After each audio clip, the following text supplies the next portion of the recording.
Programa número 1 de Juan José Arreola. Los nombres, siempre el prestigio de los nombres.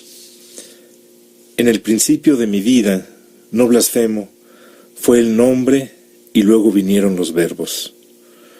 Nombre con mayúscula, el de Dios y sus criaturas principales, los artistas, los sabios y los santos. ¿Invierto el orden? No. Yo no he sido en la vida otra cosa que un coleccionista de nombres. Llevo en la memoria miles de nombres. Puedo recordar en un instante 100 nombres de pintores y de ajedrecistas y 200 de ciclistas. El primer nombre pictórico que oí fue el de Rafael de Urbino en labios de mi madre. No sé por qué conocía ella su historia de amor con la Fornarina. Después supe que se llamaba Sancio y que murió joven. Y naturalmente Leonardo y Miguel Ángel, que andaban por la casa aquí y allá en una estampa de la creación o en un relieve de yeso, la última cena iluminada por mi tía Jesucita. Pero lo que a mí me importaba desde entonces, más que el valor hipotético de la pintura, era la realidad sonora de los nombres, pronunciados y escritos por mí, letra por letra, guardando en lo posible la ortografía original en la lengua original o antiguamente castellanizados.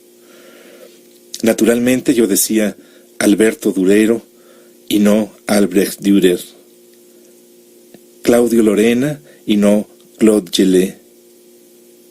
No voy a abrumar a nadie con listas sacadas de la memoria o la enciclopedia, sino a decir unos cuantos nombres que me gustaban y que me gustan a lo largo de los años. Tintoretto, Tiepolo, Fra Diamante, Cimabue, Bufalmaco, Giotto di Bondone, Duccio di Monensegna, Gentile da Fabriano, Benozzo Gozzoli, y Saceta, y Pisanello, y Giorgione, y el Parmesano, y el Pontormo, y aquel que más quiero, el Bronzino, y Lorenzo Lotto, y tantos, pero tantos más.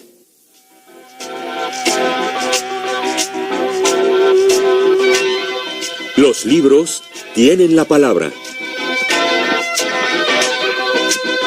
Una invitación para leerlos y disfrutarlos.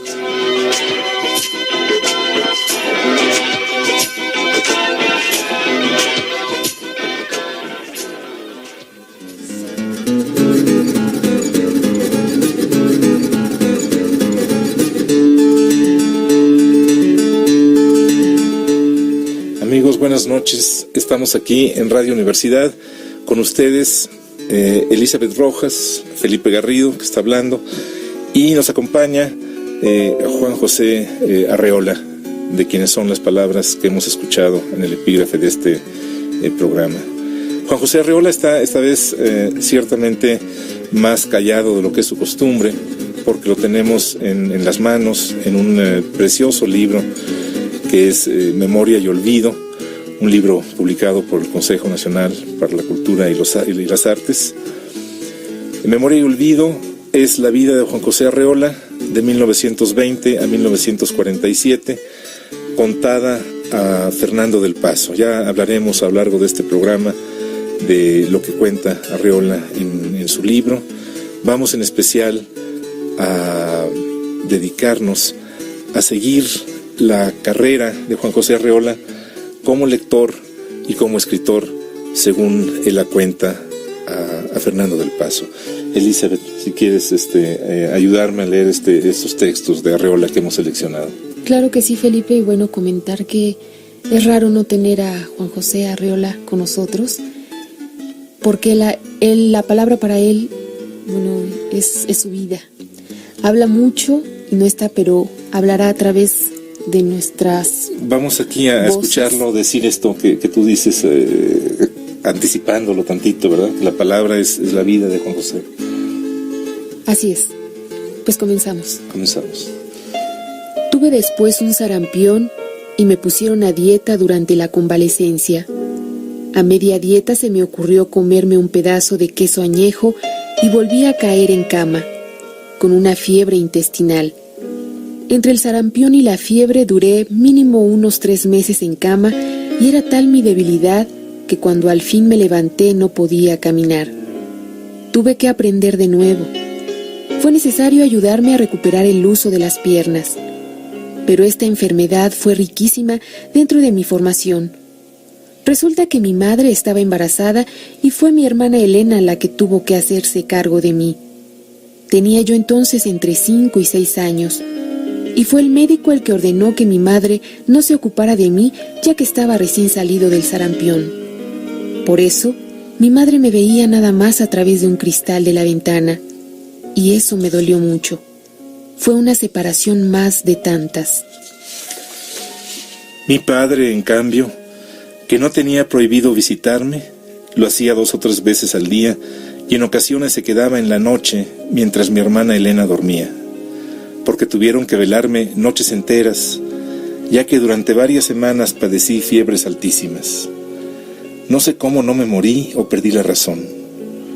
Una vez, la fiebre alta me duró 8 días continuos.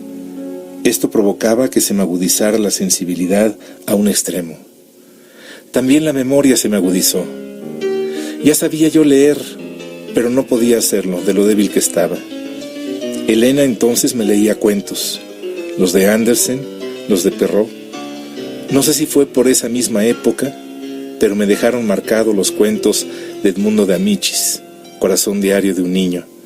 Sobre todo, el húsar de cuero, de los Apeninos a los Andes, el pequeño escribiente florentino, el pequeño patriota paduano. Mi hermana, además de leerme, me contaba cuentos y recitaba poemas que había aprendido de memoria con muy buena voz. Sabía interpretar muy bien. Cuando al fin me levanté y comencé a caminar, se inició otro gran drama de mi vida. Me negué a regresar a la escuela y no hubo manera de llevarme. Me pegaban y me pegaban una y otra vez y yo nada. Me rebelaba y pateaba y era inútil que volvieran a pegarme. No sé si fue una especie de neurosis o un trastorno mental que se manifestó como una insubordinación.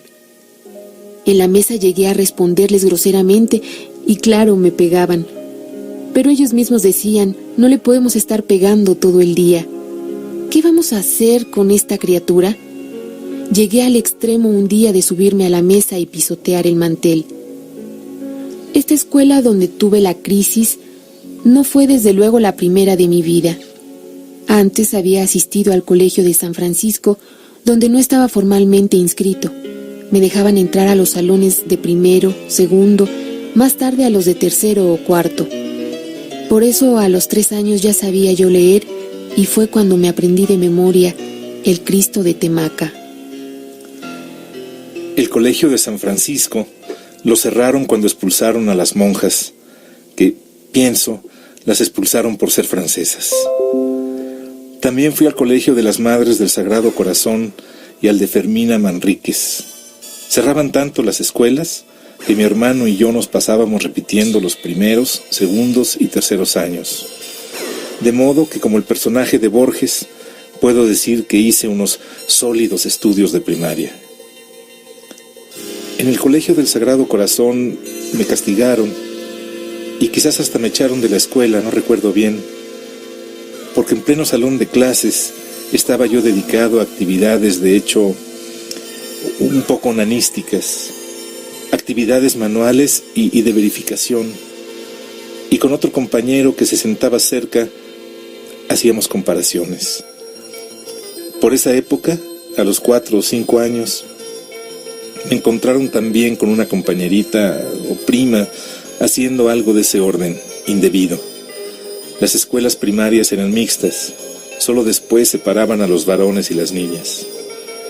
Yo no quería hablar de esto, pero por otra parte es necesario, porque fue allí donde nació la sensación de pecado. Desde ese entonces y hasta la fecha, a lo largo de toda una larga vida, es lo único que me ha producido la sensación, la impresión de pecado, todo lo que tiene que ver con lo erótico. Estas páginas de Arreola nos muestran lo que es normalmente el principio de todo lector, una familia donde el padre y la madre y los hermanos cuentan historias, hacen lecturas, el niño que puede entrar libremente a los salones de sus hermanos mayores, él lo dice, además en otro libro que quizás recuerdas, Elizabeth, que es La palabra educación, otro libro de estos hablados de Arreola, no escritos. Insiste él en que todo lo que aprendió, lo que ha aprendido a lo largo de su vida, lo ha aprendido por amor, no por obligación, y por eso, dice él, lo que ha aprendido lo tiene muy bien aprendido. Yo estoy de acuerdo que es buena la receta, ¿no te parece? Así es, Felipe, y bueno, de alguna manera también, bueno, todos desde niños somos insubordinados, pero él desde pequeño dio trazos de esa insubordinación que ahora podemos ver en sus poemas, en sus movimientos, en su palabra, en su voz. Que había alguna razón para hacerla, ¿no?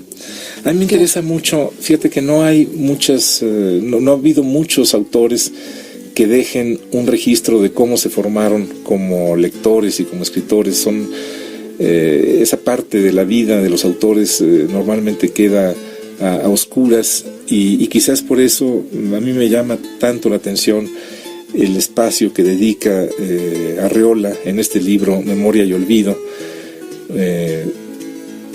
a contar esos primeros pasos iniciales que a la larga pues lo llevaron a convertirse en el gran escritor que es.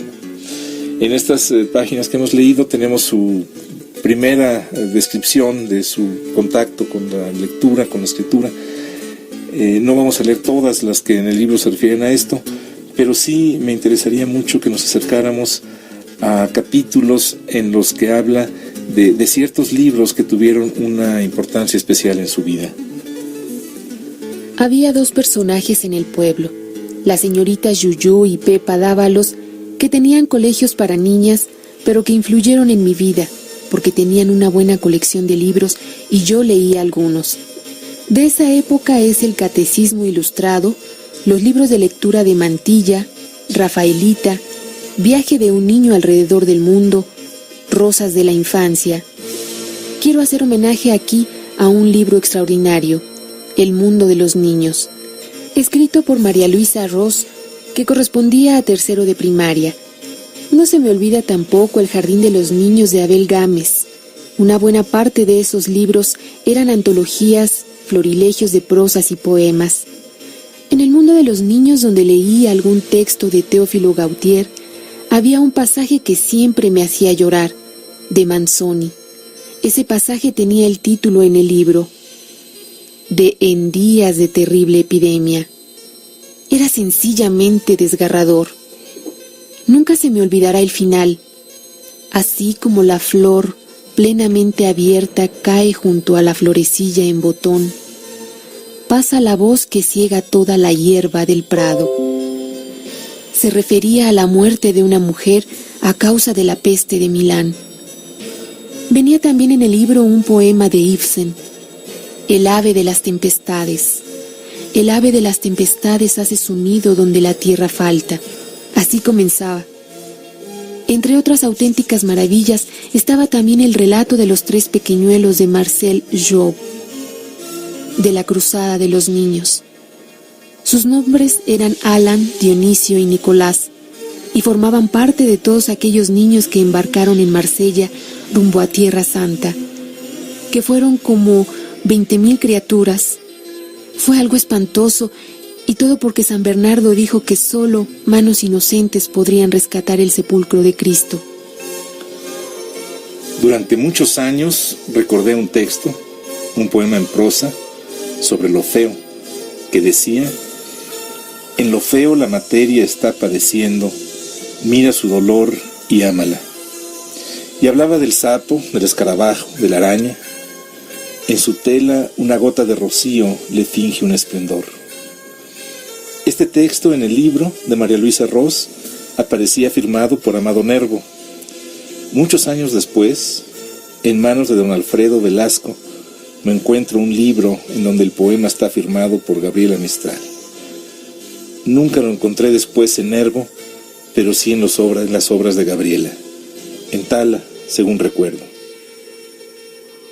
El otro misterio que nunca se resolvió por completo fue el de otro texto muy bello que hablaba de dos serpientes, dos cascabeles en una mañana azul. El macho era una serpiente vieja, la hembra una serpiente joven que trepa enroscando su cuerpo al tronco de los castaños en busca de los polluelos de un nido de mirlos. Mientras trepa, el macho se queda dormido y sueña que bebe la sangre roja y caliente de los polluelos sin plumes. Cuando despierta, su compañera, que sí se los comió en la realidad, ha desaparecido, lo ha abandonado. Bueno, pues en el libro venía firmado por Charles Baudelaire. Tengo sus obras completas y nunca lo he encontrado. No existe. Desaproveché la oportunidad de pedirle a María Luisa Ross, mientras vivía, que me aclarara el misterio, y sigo sin saber quién fue el autor. Algún día lo haré, porque fue uno de esos textos que me marcó, al igual que el de Ibsen y otros textos breves, como uno precioso de Juana de Ibarburu, titulado El charco. Otro poema de ella se refería también a la fealdad, porque es áspera y fea, porque todas sus ramas son grises, yo le tengo piedad a la higuera. Mi hermana mayor, a propósito de Juana, recitaba algunos de sus textos amorosos. Tómame ahora que aún es temprano y llevo rosas frescas en la mano. Leí también la publicación, esa que se llamaba El Católico Mexicano, y naturalmente no podía faltar el poeta del hogar, Juan de Dios Peza. Descubrí lo que era la maravilla de la versificación total en un libro grande, de una edición muy bella, de Gaspar Núñez de Arce. Mi padre también fue lector de este poeta, y también de don Ramón de Campoamor, el segundo apellido, y Campo Osorio, al cual leíamos juntos. Siempre amé la gloria de Campoamor, porque en su momento está rodeado de bellas mujeres, él sentado en un sillón de gutapercha, la misma gutapercha que se usaba en las prótesis dentales, y encima de su cabeza, llena de rizos de plata, la corona de laurel que le ciñe una de sus mujeres. Los que no se me escapaban eran los cuentos de Calleja, que cuando era niño valían 1 centavo.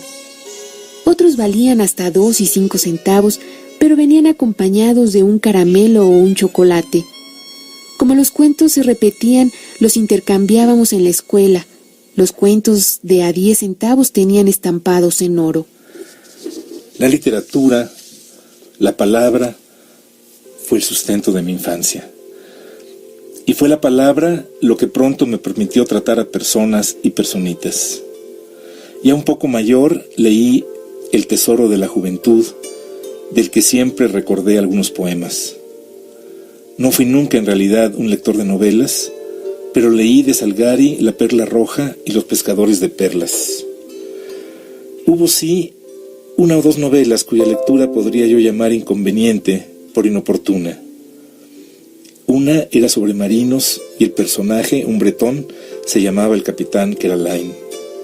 De la otra no recuerdo casi nada, sino el nombre del personaje, Gaetán de la Marnière.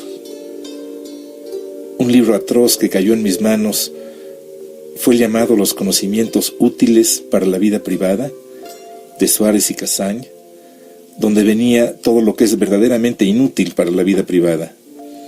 Y había otro libro en la casa que podría yo calificar como gemelo de ese, que contenía la historia de la prostitución y no sé qué hacía allí. No había perversiones que no estuvieran contadas en ese libro. Después de su lectura, no aprendí nunca nada nuevo en mi vida que tuviera que ver con el erotismo. Como nos veíamos obligados a confesarnos cada primer viernes de mes, yo llegaba al confesionario después de esas lecturas con una enorme carga de pecados, y el cura me ponía una regañiza. Eran sin duda libros turbadores, perturbadores, malévolos. No satisfacen la curiosidad, sino que atizan la hoguera. a mí me envenenaron. Curiosamente, ya de joven, de adulto, nunca volví a leer cosas así. A mí me encanta, me sorprende, no puedo sino alegrarme de estas confesiones de Arreola, donde Juan de Dios Peza está al lado de la historia de la prostitución y donde las historias de santos están junto con los cuentos de Calleja, porque sabemos, esto está ampliamente probado, que un lector se hace a través de sus lecturas, que mientras más lecturas hace un lector, se convierte en un lector más experto, más conocedor, más capaz de entender los textos que está leyendo. Y aunque el propósito de Arreola al contar su vida no haya sido hacer un alegato en favor de estas cosas, pues a final de cuentas así resulta. Yo creo que cada uno de nosotros, Elizabeth, si hace memoria de su historia como lector, podría encontrar afinidades con estas cosas que Arreola nos ha ido contando, como la lectura de Campoamor junto con el padre, la lectura que hace la hermana mientras él está enfermo, los nombres de ciertos maestros o ciertos personajes de Zapotlán a los que recuerda Arreola con especial cariño por los libros que tienen en sus casas y que están a su alcance. Todo esto va formando el ambiente en el que Arreola crece como lector, ¿no? Así es, y en el ambiente que nos ha dejado como herencia y que, bueno, nos seguirá dejando, ¿verdad?, durante un buen tiempo. Me llama la atención, como tú lo comentabas, de estas personas, de estas señoritas Yuyu y Pepa Dávalos, que tenían esa colección de libros y de los cuales él recuerda que fueron sus inicios, ¿no? El Catecismo Ilustrado y Rafaelita, Viaje de un niño alrededor del mundo, que también hace mención Viaje de un niño alrededor del mundo, donde también toma cierta atracción por ellos, ¿no? Bueno, al menos me parece. Todo eso es importante. Baudelaire junto a Campoamor son poetas que uno podría pensar que contrastan, pero eso es lo que enriquece la vida del lector, el hecho de poder disponer de una gama amplia de posibilidades de lectura, ¿verdad? Así es. Entonces el Catecismo Ilustrado y Rosas de la Infancia, que es un libro que siguió funcionando por muchos años más después de que Arreola lo leyó en su infancia, junto con Núñez de Arce, ¿verdad? O como dije antes, Juan de Dios Peza o de Campoamor, está bien, no hay. Es decir, sí hay contradicción entre esos autores, pero esa contradicción es lo que enriquece a este lector de 5, de 6, de 12 años que es Arreola y que poco a poco se va formando, ¿no? Así es. Yo quisiera que termináramos de leer este capítulo, porque no hay que suponer que únicamente poetas son las lecturas de Arreola. Así es.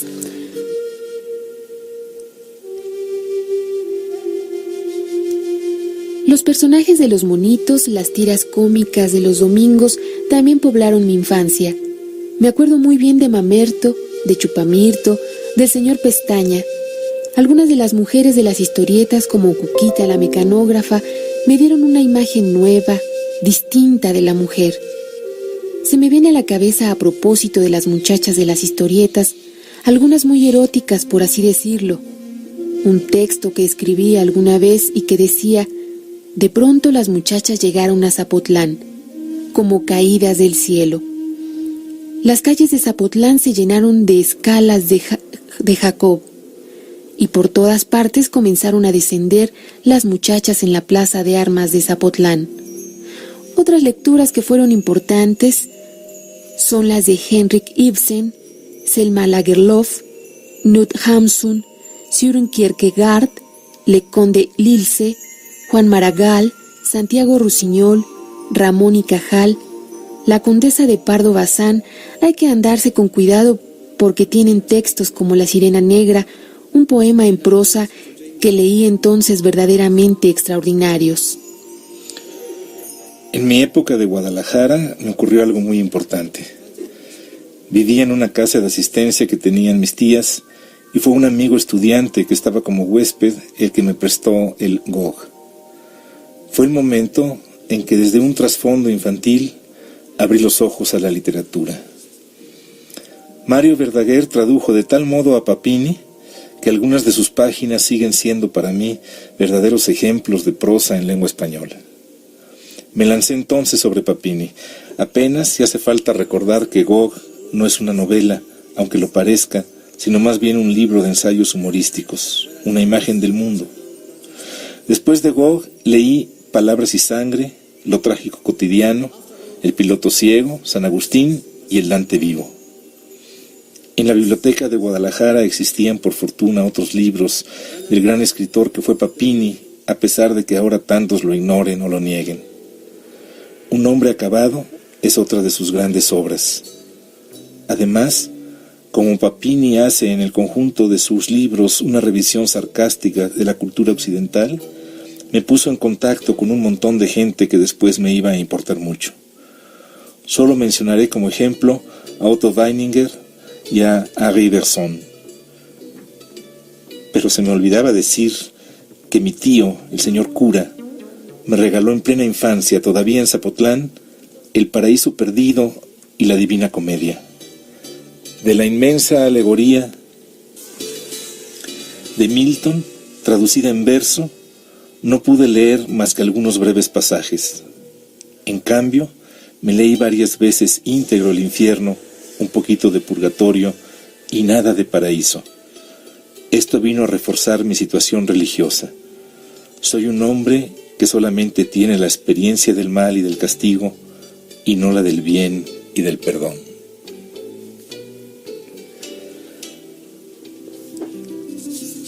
Hemos leído este día algunos textos de Juan José Arreola en que se refiere a su formación como lector. Ha estado con nosotros Elizabeth Rojas, en los controles técnicos Agustín Mulia Barragán, todo el tiempo acompañándonos, por supuesto, Juan José Arreola, de quien continuaremos platicando la semana próxima.